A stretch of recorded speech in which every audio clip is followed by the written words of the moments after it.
কিছুদিন আগে একটা পায়েসের ছবি দিয়েছিলাম আর আপনাদেরকে বলেছিলাম যে কে বলতে পারেন এটা কিসের পায়েস।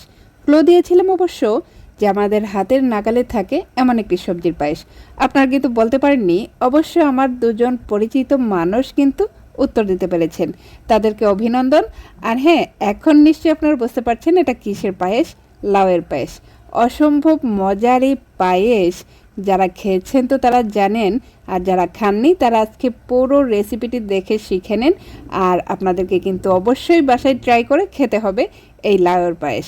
আর যারা যারা উত্তর দিতে পেরেছেন তাদেরকে অসংখ্য ধন্যবাদ। তো এর মধ্যে আপনারা নিশ্চয়ই দেখেছেন আমি লাউটাকে ছিলে নিয়েছি এবং গ্রেটারের ছোট অংশ দিয়ে গ্রেট করে নিয়েছি। তারপর চেপে দেখুন কতগুলো পানি বের হয়েছে, পানিটা বের করে নিয়েছি। তারপর এক্সেস পানিটা ফেলে দিয়েছি আর লাউয়ের গ্রেট করা অংশটাকে ঝুরঝুরে করে নিয়েছি। আর এখন একটি প্যানে দিয়ে দিচ্ছি 1 টেবিল চামচ ঘি। আর এখন ঘিয়ের মধ্যে গ্রেট করে রাখা লাউটাকে দিয়ে দিচ্ছি। ঘিয়ের মধ্যে কতক্ষণ ভেজে নেব। তো আমি এখানে একটি স্প্যাচুলার সাহায্যে নেড়েচেড়ে ভেজে নিয়েছি। তারপর একটি বাটিতে তুলে নিচ্ছি, কারণ এই পাত্রেই আমি বাকি কাজটা করব। এখন দিয়ে দিচ্ছি লিকুইড দুধ। আমি এখানে 3 কাপের মতো দুধ ব্যবহার করেছি। দুধটা দেওয়ার পর চুলা আঁচটি জ্বালিয়ে দিয়েছি। আর এখন দিয়ে দিচ্ছি তেজপাতা আর এলাচ। তারপর ঠান্ডা অবস্থাতেই আমি এখানে গুড় ব্যবহার করছি, যেহেতু গুড় দিয়ে বানাবো, কারণ গুড় দিলে ভালো একটা স্মেল আসে আর কালারটাও দারুণ আসে। ঠান্ডা অবস্থাতে গুড়টা ব্যবহার করতে হবে, তা না হলে কিন্তু দুধটা দানা পেকে যাবে।